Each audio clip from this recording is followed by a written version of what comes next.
Hello friends, आप सभी का स्वागत है हमारे यूट्यूब चैनल विजार्ड क्लासेस पर। ये क्लासेस जो है बीपीएससी टीचर के लिए जीके जीएस का क्लासेस है। चाहे आप पीआरटी की तैयारी कर रहे हों, टीजीटी की तैयारी कर रहे हों या फिर पीजीटी की तैयारी कर रहे हों, सभी के लिए जो है ये जीके जीएस का क्लासेस काफ़ी महत्वपूर्ण है। चलिए तो आज का प्रैक्टिस क्लास जो है स्टार्ट करते हैं। और दोस्तों, हमारे सेशन की खूबसूरती क्या है कि हम जो है जो भी क्वेश्चन कराते हैं उससे रिलेटेड उसका डिस्कशन भी रखते हैं अपने सेशन में। ठीक है, चलिए तो फिर स्टार्ट करते हैं। क्वेश्चन है, निम्नलिखित में से किसने नेहरू समिति की रिपोर्ट पर जो है हस्ताक्षर नहीं किए थे? तो इसका आंसर हो जाएगा जवाहरलाल नेहरू। जवाहरलाल नेहरू जो है नेहरू समिति की रिपोर्ट पर जो है हस्ताक्षर नहीं किए थे। नेहरू समिति की रिपोर्ट जो है जिसे 1928 में प्रस्तुत किया गया था, भारत के लिए एक संविधान का मसौदा तैयार करने की सिफारिशें थी। इस समिति की अध्यक्षता जो है मोतीलाल नेहरू ने की थी और जवाहरलाल नेहरू इसके सचिव थे। अलाउद्दीन खिलजी के आक्रमण के समय देवगिरी का शासक कौन था? अलाउद्दीन खिलजी के आक्रमण के समय जो है देवगिरी का शासन कौन था? तो ये हो जाएगा रामचंद्र देव। ये हो जाएगा रामचंद्र देव। यानी कि अलाउद्दीन खिलजी के आक्रमण के समय जो है देवगिरी का शासक जो है रामचंद्र देव था। डिस्कशन देखिए, अलाउद्दीन खिलजी के आक्रमण के समय देवगिरी का शासक जो है रामचंद्र देव था। 1296 में अलाउद्दीन खिलजी ने देवगिरी पर आक्रमण किया और रामचंद्र देव को वार्षिक कर देने के लिए मजबूर किया। बाद में रामचंद्र देव ने कर देना बंद कर दिया और अलाउद्दीन खिलजी ने 1307 से 1308 में जो है मलिक काफूर के नेतृत्व में एक सेना भेजी जिसने देवगिरी को लूटा और रामचंद्र देव को दिल्ली ले जाया गया।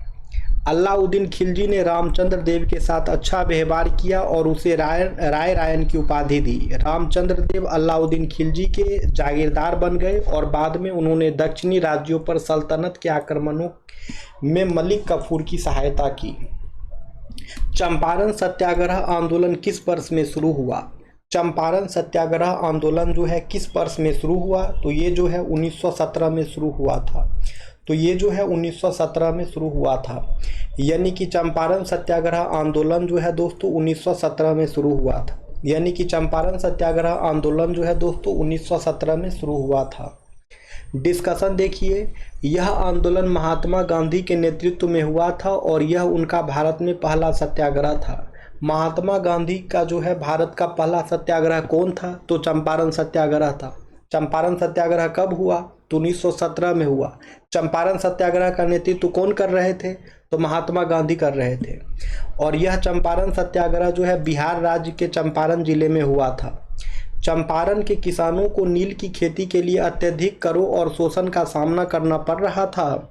ब्रिटिश प्रशासन ने किसानों को नील की खेती करने के लिए बाध्य किया और उन्हें बहुत कम दाम पर जो है नील बेचने के लिए मजबूर किया। गांधी जी के नेतृत्व में किसानों ने संघर्ष किया और अंततः ब्रिटिश सरकार ने किसानों के शोषण को समाप्त किया और उन्हें राहत दी। इस आंदोलन की सफलता ने गांधी जी को भारतीय स्वतंत्रता संग्राम में एक प्रमुख नेता के रूप में स्थापित किया।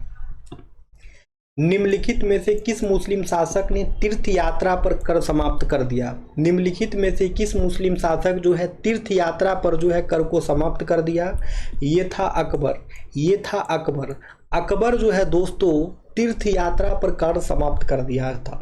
अकबर जो है दोस्तों तीर्थ यात्रा पर कर को समाप्त कर दिया था। रॉलेट सत्याग्रह कब और किसके द्वारा शुरू किया गया था? रॉलेट सत्याग्रह कब और किसके द्वारा शुरू किया गया था? तो ये हो जाएगा 1919, महात्मा गांधी। 1919 में महात्मा गांधी के द्वारा जो है रॉलेट सत्याग्रह, जिसे रॉलेट एक्ट कहा जाता है, वो शुरू किया गया था। 1919 में जो है महात्मा गांधी के द्वारा जो है रॉलेट एक्ट यानी कि रॉलेट सत्याग्रह जो है शुरू किया गया था। आइए डिस्कशन देखें। ब्रिटिश सरकार ने रॉलेट एक्ट 1919 पास किया जिसे असहमति को दबाने और भारतीयों के अधिकारों को सीमित करने के उद्देश्य से तैयार किया गया था। इस एक्ट के तहत सरकार को बिना मुकदमे के किसी को भी गिरफ्तार करने का अधिकार था और यह भारतीयों की स्वतंत्रता और अधिकारों के लिए एक बड़ा खतरा था। महात्मा गांधी ने इस असंवैधानिक और तानाशाही कानून के विरोध में सत्याग्रह आंदोलन शुरू किया। यह आंदोलन अहिंसक था और गांधी जी ने भारतीयों से रॉलेट एक्ट का विरोध करने के लिए नागरिक अवज्ञा और अहिंसा का पालन करने का आह्वान किए।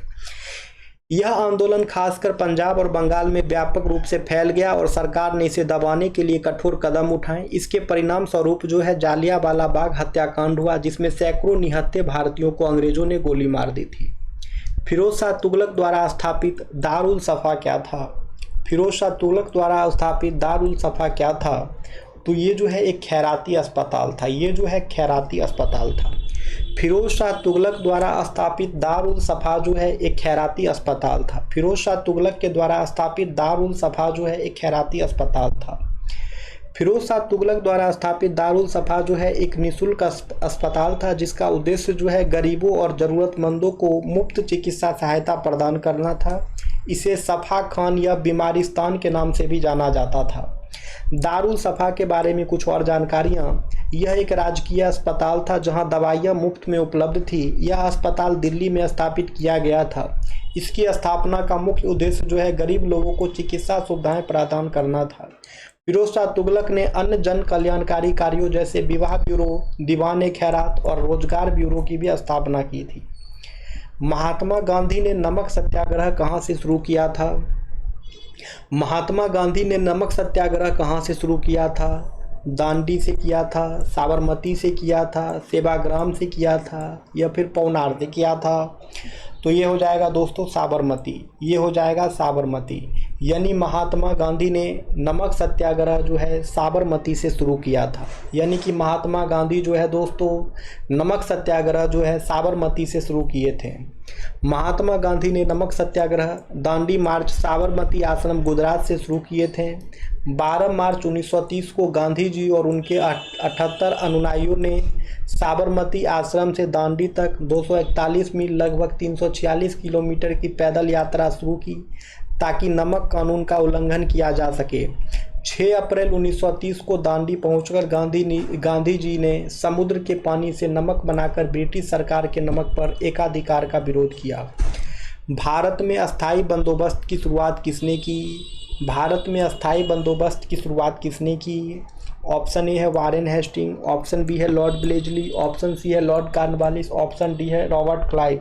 तो इसका करेक्ट आंसर हो जाएगा लॉर्ड कॉर्नवालिस। इसका करेक्ट आंसर हो जाएगा लॉर्ड कॉर्नवालिस। यानी कि भारत में अस्थायी बंदोबस्त की शुरुआत लॉर्ड कॉर्नवालिस के द्वारा शुरू की गई थी।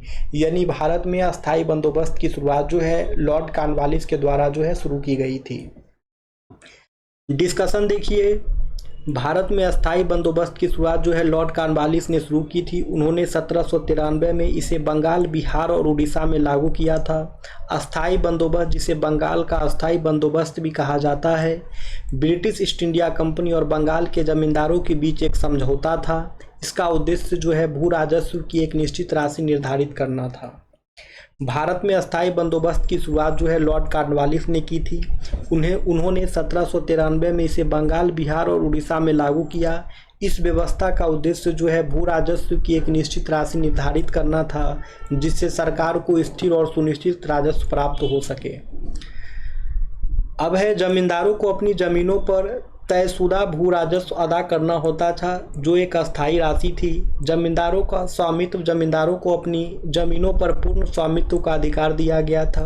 यह व्यवस्था जमींदारों के पक्ष में थी, लेकिन इसके कारण किसानों पर अत्यधिक दबाव पड़ा, क्योंकि जमींदारों को निश्चित रूप से कर चुकाना था और वे अधिक कर वसूलने लगे थे।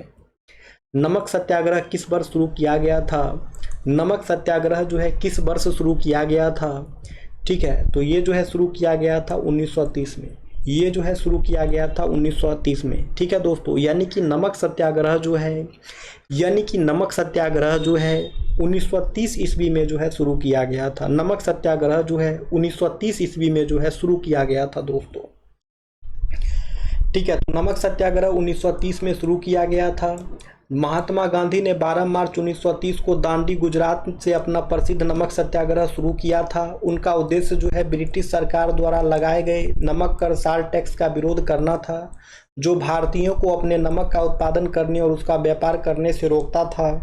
गांधी जी ने दांडी समुद्र तट पर जो है मार्च किया और वहाँ पर नमक बनाकर ब्रिटिश कानून का उल्लंघन किया।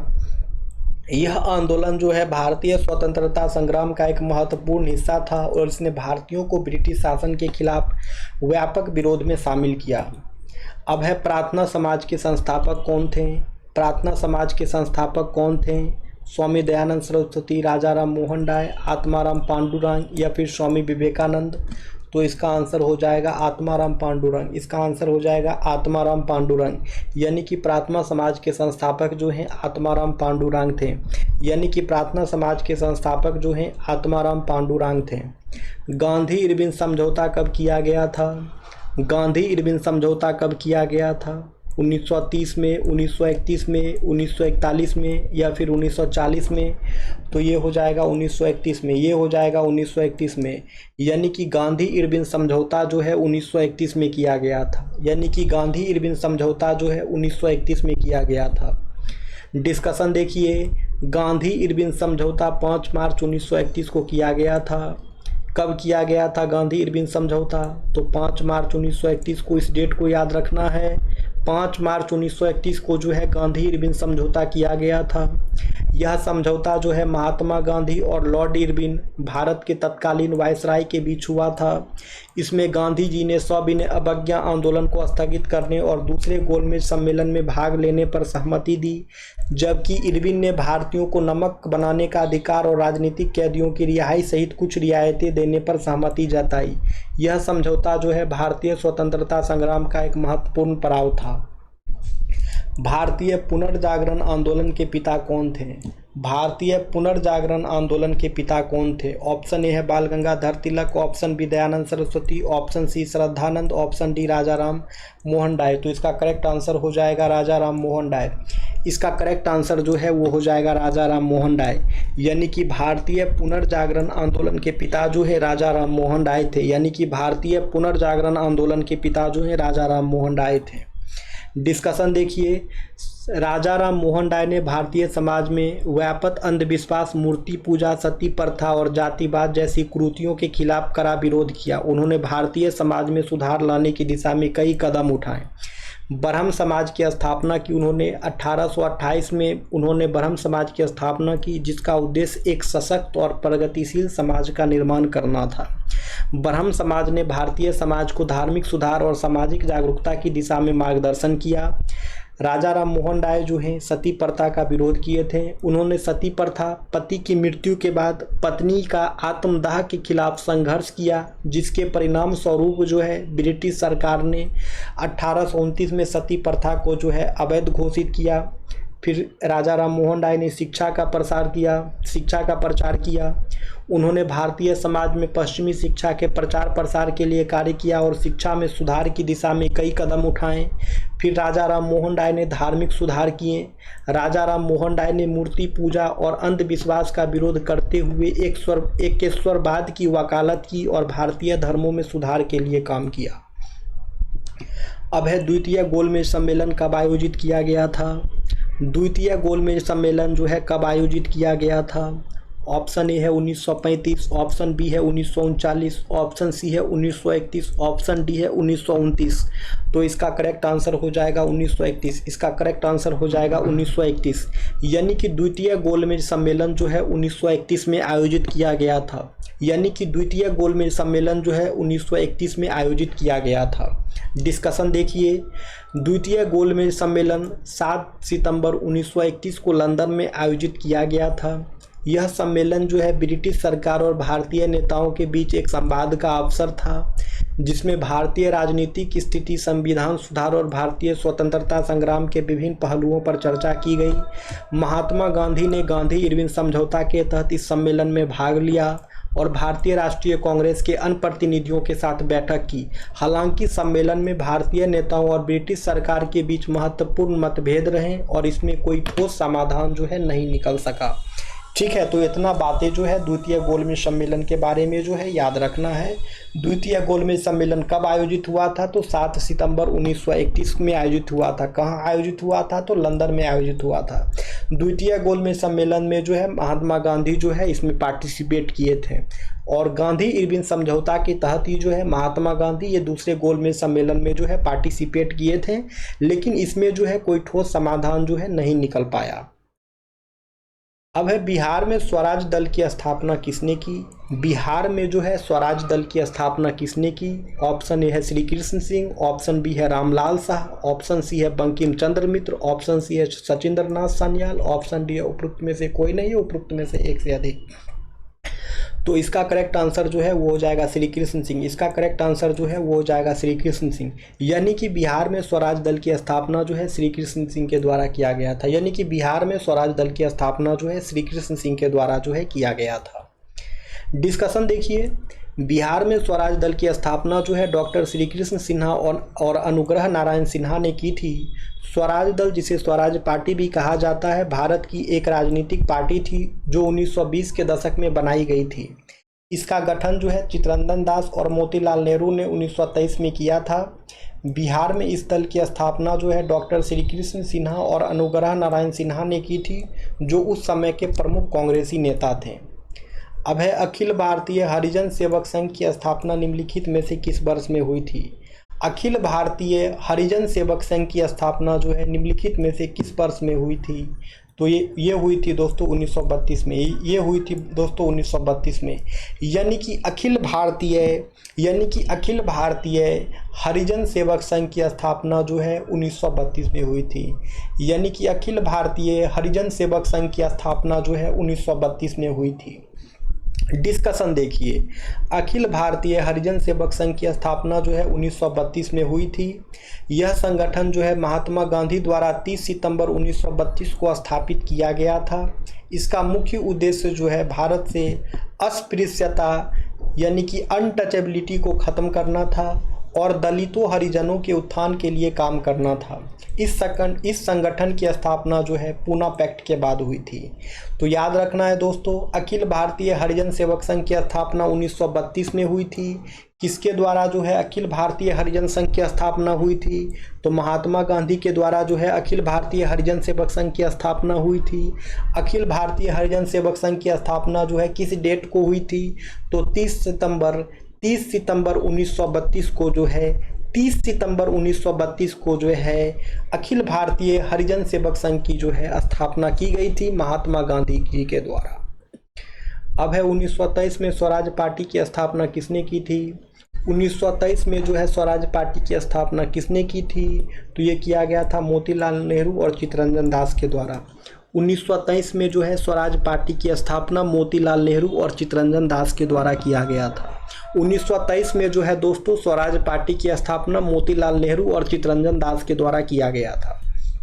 डिस्कशन देखिए, 1923 में स्वराज पार्टी की स्थापना जो है चित्तरंजन दास और मोतीलाल नेहरू के द्वारा किया गया था। स्वराज पार्टी, जिसे स्वराज पार्टी भी कहा जाता है, 1 जनवरी 1923 को भारत में बनाई गई एक राजनीतिक दल थी। यह भारतीय राष्ट्रीय कांग्रेस के भीतर एक गुट था जिसने असहयोग आंदोलन के निलंबन का विरोध किया था। चित्तरंजन दास और मोतीलाल नेहरू ने इस पार्टी का गठन किया और वे इसके प्रमुख नेता थे। ठीक है, तो स्वराज पार्टी की स्थापना जो है चित्तरंजन दास और मोतीलाल नेहरू के द्वारा किया गया था। किस वर्ष में किया गया था इसकी स्थापना? तो वर्ष 1923 में जो है स्वराज पार्टी की स्थापना की गई थी। किस तारीख को स्वराज पार्टी की स्थापना की गई थी? तो 1 जनवरी 1923 को जो है स्वराज पार्टी की जो है स्थापना की गई थी और इसके संस्थापक जो है चित्तरंजन दास और मोतीलाल नेहरू थे।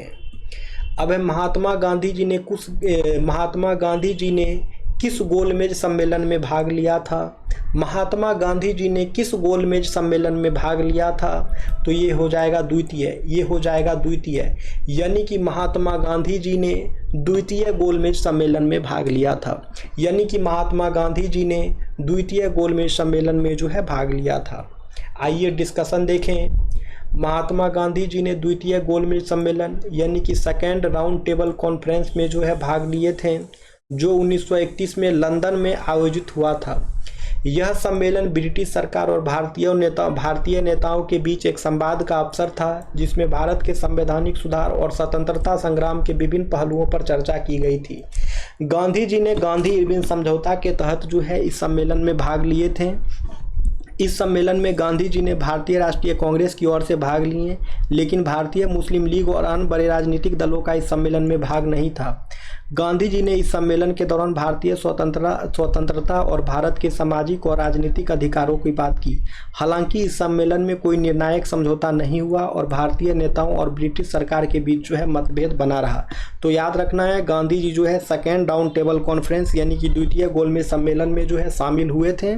द्वितीय गोलमेज सम्मेलन जो है 1931 में हुआ था। द्वितीय गोलमेज सम्मेलन जो है कहाँ पर हुआ था? तो लंदन में हुआ था। गांधी जी ने किस समझौते के तहत जो है द्वितीय गोलमेज सम्मेलन में शामिल हुए थे?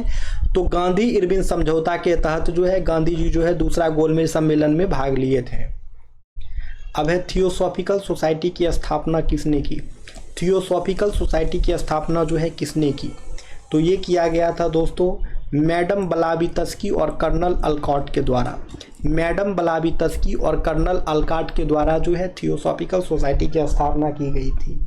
याद रखना है, मैडम ब्लावित्स्की और कर्नल अलकॉट के द्वारा जो है थियोसॉफिकल सोसाइटी की स्थापना की गई थी। महात्मा गांधी जब द्वितीय गोलमेज सभा में भाग लेने लंदन गए थे तो वो कहाँ पे ठहरे थे? महात्मा गांधी जब द्वितीय गोलमेज सभा में भाग लेने के लिए लंदन गए थे तो कहाँ पे ठहरे थे? तो वो ठहरे थे दोस्तों किंग्सले हॉल में। वो ठहरे थे दोस्तों किंग्सले हॉल में। यानी कि महात्मा गांधी जब द्वितीय गोलमेज सभा में भाग लेने के लिए लंदन गए तो किंग्सले हॉल में ठहरे थे। महात्मा गांधी जब द्वितीय गोलमेज सम्मेलन सभा में जो है भाग लेने के लिए लंदन गए थे तो किंग्सले हॉल में ठहरे थे। इसे भी याद रखना है, एग्जाम में क्वेश्चन पूछता है इससे। आइए डिस्कशन देखें। जब महात्मा गांधी द्वितीय गोलमेज सम्मेलन में भाग लेने के लिए लंदन गए तो वे ईस्ट इंडिया में किंग्सले हॉल में ठहरे थे। यह एक सामाजिक ईस्ट इंडिया होगा यहाँ पे। यह एक सामाजिक सेवा केंद्र था जहाँ शहर के मेयर, पार्षद, डॉक्टर, वकील, पुजारी और विभिन्न क्षेत्रों के लोग उनका स्वागत करने के लिए मौजूद थे। गांधी जी 1931 में जो है SS राजपुताना नामक जहाज से जो है लंदन पहुँचे थे और किंग्सले हॉल में ठहरे थे। यह सम्मेलन जो है 7 सितंबर से लेके 31 दिसंबर 1931 तक चला था। तो यहाँ पे एक क्वेश्चन निकल के यहाँ पे ये आ रही है कि गांधी जी द्वितीय गोलमेज सम्मेलन में पार्टिसिपेट करने के लिए लंदन जो गए थे किस जहाज़ से गए थे? तो SS राजपुताना नामक जहाज़। SS राजपुताना नामक जहाज़ से जो है महात्मा गांधी द्वितीय गोलमेज सम्मेलन अटेंड करने के लिए लंदन गए थे और वहाँ पर जो है वो किंग्सले हॉल में ठहरे थे। और ये द्वितीय गोलमेज सम्मेलन जो है 7 सितंबर से लेकर के 31 दिसंबर 1931 तक जो है द्वितीय गोलमेज सम्मेलन चला था। 7 सितंबर 1931 से लेकर के 1 दिसंबर 1931 तक जो है द्वितीय गोलमेज सम्मेलन चला था। दोस्तों इतना बात जो है याद रखना है। डिस्कशन भी इसलिए कराते हैं क्योंकि डिस्कशन से बहुत सारे क्वेश्चन एराइजेज होते हैं। वन लाइनर क्वेश्चन करके आप क्या करोगे? एक क्वेश्चन है, एक आंसर दो देंगे, बात खत्म। यही अगर डिस्कशन करेंगे इसका तो डिस्कशन के दौरान तो बहुत सारे क्वेश्चन एराइज होते हैं। तो इसलिए डिस्कशन को हम रखते हैं। बहुत सारे स्टूडेंट डिस्कशन देख के बोर होते हैं, लेकिन डिस्कशन तो हम रखेंगे ही क्योंकि डिस्कशन से बहुत सारे क्वेश्चन एराइज होंगे। अगर आप पहले से पढ़े हुए हैं तो आपका बहुत सारा रिवीजन भी हो जाएगा। बहुत सारे स्टूडेंट बोलते भी हैं कि डिस्कशन के दौरान जो है बहुत सारा रिवीजन हो जा रहा है, तो इसलिए डिस्कशन रखेंगे। तो अब निम्नलिखित में से कौन सी पुस्तक जो है तिलक ने लिखी है? निम्नलिखित में से कौन सी पुस्तक जो है तिलक ने लिखी है? तो इसका आंसर हो जाएगा गीता रहस्य।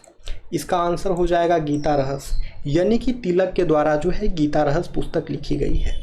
यानी कि तिलक के द्वारा जो है, तिलक बोले तो बाल गंगाधर तिलक के द्वारा जो पुस्तक लिखी गई है वो गीता रहस्य है। बाल गंगाधर तिलक के द्वारा जो पुस्तक लिखी गई है वो गीता रहस्य है। आइए डिस्कशन पे। लोकमान्य बाल गंगाधर तिलक ने गीता रहस्य और the Arctic home in the Vedas नामक पुस्तकें लिखी है। गीता रहस्य में जो है यह पुस्तक भगवत गीता पर तिलक की व्याख्या है, जिसे इन्होंने मांडले जेल में रहते हुए लिखा था। गीता रहस्य पुस्तक तिलक ने कहाँ से लिखा था? तो मांडले जेल में रहते हुए लिखा था। और ये गीता रहस्य पुस्तक जो है भगवत गीता पर आधारित है। फिर तिलक का दूसरा बुक है, उसका नाम है the Arctic home in the Vedas. The Arctic home in the Vedas ये भी जो है तिलक का दूसरा किताब है। The Arctic home in the Vedas ये जो है दोस्तों तिलक का दूसरा किताब है। और इसमें जो है तिलक ने तर्क दिया है कि वेदों की रचना आर्कटिक क्षेत्र में हुई थी।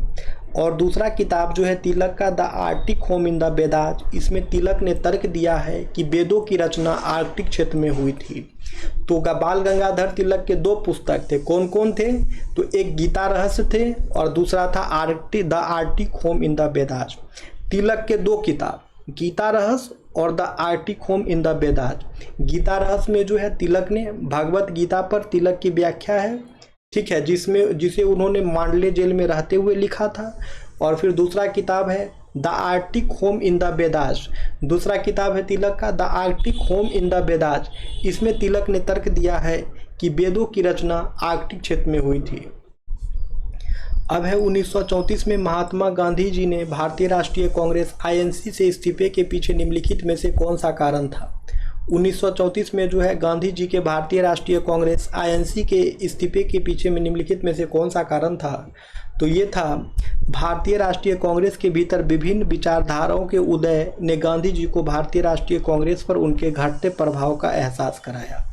ठीक है, तो 1934 में गांधी जी के भारतीय राष्ट्रीय कांग्रेस से इस्तीफे के पीछे के निम्नलिखित में से कौन सा कारण था? तो भारतीय राष्ट्रीय कांग्रेस के भीतर विभिन्न विचारधाराओं के उदय ने गांधी जी को भारतीय राष्ट्रीय कांग्रेस पर उनके घटते प्रभाव का एहसास कराया। अब है कांग्रेस ने स्वराज प्रस्ताव वर्ष 1905 में पारित किया, प्रस्ताव का उद्देश्य क्या था?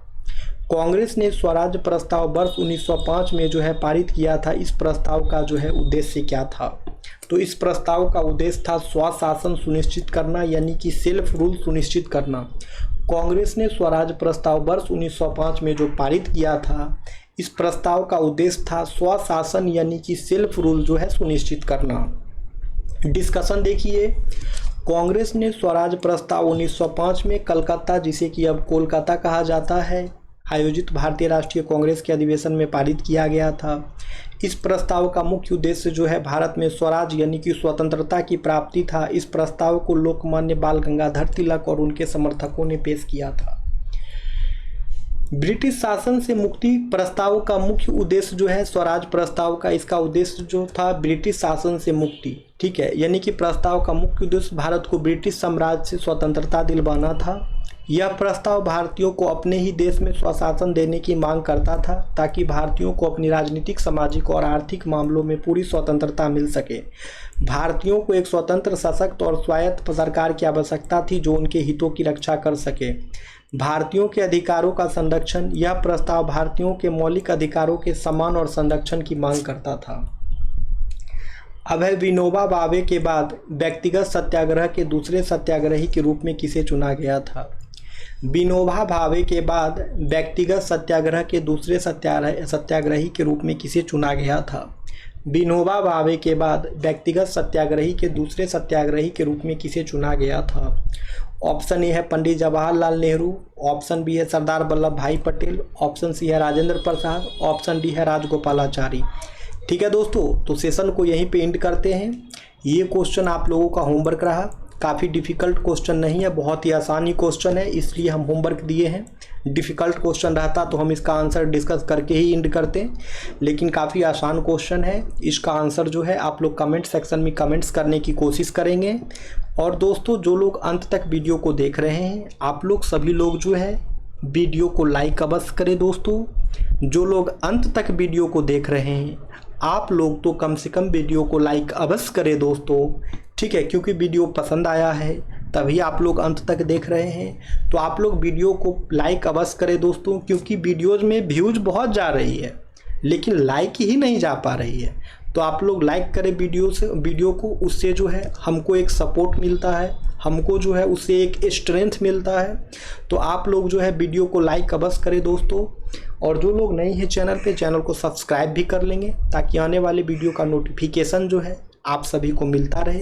ये प्रैक्टिस क्लासेस जो है हमारे चैनल पे रेगुलर चलती है, तो आप लोग इससे जुड़ें, अपने ज्ञान को इन्हांस करें, अपने ज्ञान को और बढ़ाएं और बीपीएससी टीआरई 4 में जो है अपना सिलेक्शन ले। ठीक है, तो चलिए एंड करते हैं सेशन को अब। तो आप लोग जो है कमेंट्स जरूर करिएगा इस क्वेश्चन के आंसर को, ठीक है, ताकि हमको भी लगे हाँ आप लोग प्रैक्टिस कर रहे हैं। फिर मिलते हैं दोस्तों कल की क्लासेस।